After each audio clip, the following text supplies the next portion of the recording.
নমস্কাৰ সুদৰ মুজাত মিনহাছ এই মুহূৰ্তৰ আটাইতকৈ গুৰুত্বপূৰ্ণ খবৰ লবৰ কাৰণে চেষ্টা কৰিছো। ইতিমধ্যে আজিৰ দিনটো জনতা ভৱন ঘেৰাও কাৰ্যসূচীৰ হাতত লৈছিলে কংগ্ৰেছে আৰু গুৱাহাটী মহানগৰৰ কেইবাটাও স্থানত তীব্ৰ প্ৰতিবাদ সাব্যস্ত কৰিছে কংগ্ৰেছে।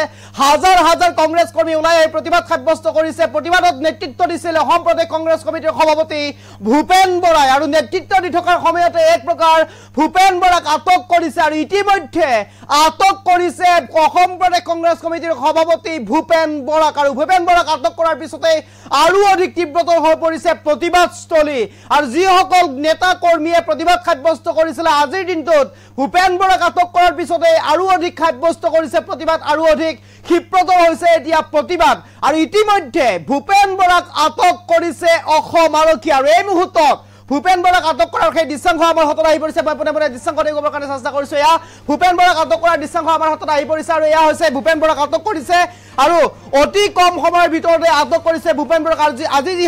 আজি যিহেতুকে কংগ্ৰেছে জনতা ভৱন ঘেৰাও কাৰ্যসূচী হাতত লৈছিল আৰু হাজাৰ হাজাৰ কংগ্ৰেছ কৰ্মী ওলাই আহিছিলে গুৱাহাটী মহানগৰৰ কেইবাটাও স্থানত প্ৰতিবাদ সাব্যস্ত কৰিছিলে আৰু ৰাজীৱ ভৱনৰ পৰা জনতা ভৱনলৈ যি পদপথে আহি জনতা ভৱন ঘেৰাও কৰাৰ কাৰ্যসূচী হাতত লৈছিলে। তাৰ পৰিপ্ৰেক্ষিততে ৰাতিপুৱাৰে প্ৰায় এক প্ৰকাৰ আৰক্ষী প্ৰশাসনে গিজগিজাই আছিলে। গুৱাহাটী মহানগৰৰ কেইবাটাও স্থানত আৰক্ষী প্ৰশাসন মোতায়েন কৰা হৈছিলে।